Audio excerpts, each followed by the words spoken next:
Hello everyone, welcome back to another episode of Road Scholar Insights. Today we're going to be taking an in-depth look at Ferdinand Piëch's masterpiece, the Carrera 6.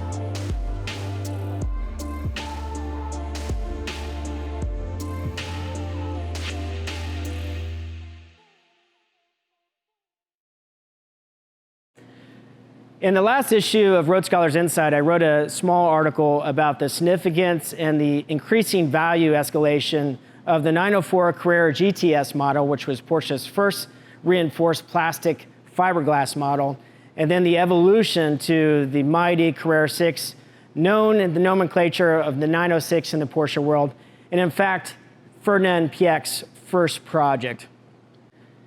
Ferdinand Piëch is an amazing character. He graduated from the Zurich Technical Institute with a degree in aeronautical engineering, and we can see his science applied to the Carrera 6 model.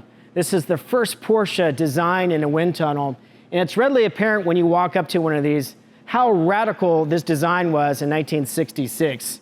At 29 years old, Ferdinand Piëch is a creative and demanding leader in the engineering department at Porsche Experimental Raceworks.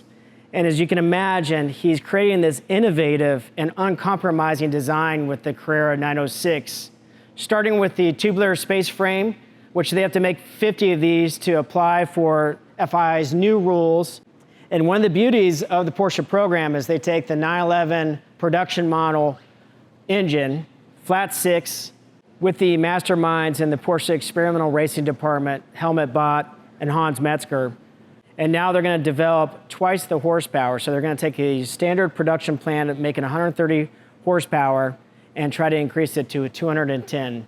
And how do they do that? They do that with magnesium and titanium. So we have an engine case made out of magnesium and critical components made out of titanium. And it's one of the most beautiful aspects of this Porsche race car. And we really set up the template for future endeavors to get to the 917. It's a special day because we again have three examples of the Carrera 6. This particular car happens to be just one of the handful 906Es. Now E stands for fuel injected, so this actually has the 901/21 fuel injected magnesium engine with the Bosch slide valve system.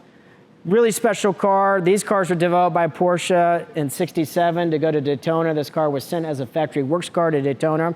They have the longer nose and they have the shorter tail. And again, not more horsepower, but better response on throttle with the fuel injected system, as well as more torque. Two key features people often miss are the wider fenders with the dual headlights. And this is again indicative of a factory works car. This particular car is known and lived a life as El Tigre, so it was the tiger. And of course made famous by Jerry Pantas's famous book about 904, 906 models as racing as car 42. Won the South American Bolivian Championship Endurance Race Series, and then came back to the United States in '69 and placed third at Sebring in class. We're going to have the special care and privilege to return this car back to the Tiger Stripe car, and we're beyond excited about that endeavor. So it's a fascinating juxtaposition of the 906E compared to just the 906. Again, we have the dual headlights and the long nose, and of course you can see here on the 906 model, the single headlight, as well as the smaller fenders, and again, the shorter nose. What's also fascinating is we have these two cars that are very close in sequential VIN number. So we have chassis 110 and we have chassis 115. Both these cars were used in hill climbs. Chassis 110 won the Italian Hill Climb Championship in class by Giacomo Moelli. He was a gentleman driver who raced this car to great success, winning the Italian Hill Climb Championship. This is also documented as a factory works car and the first known 906 to be painted with war paint. Now, Ferdinand Piëch put the Salzburg colors. This car was delivered white, and it had the Salzburg colors of a red stripe going up the center of the body and over the hood. And he was really fascinated with making a presentation and statement saying it was like a Native American war paint. So it's a great part of this car's history and story. the Carrera 6 has a serious presence to it. It's inescapable to recognize or just feel Ferdinand Piëch's uncompromising and innovative engineering that went into this project and eventually would end up into the 917.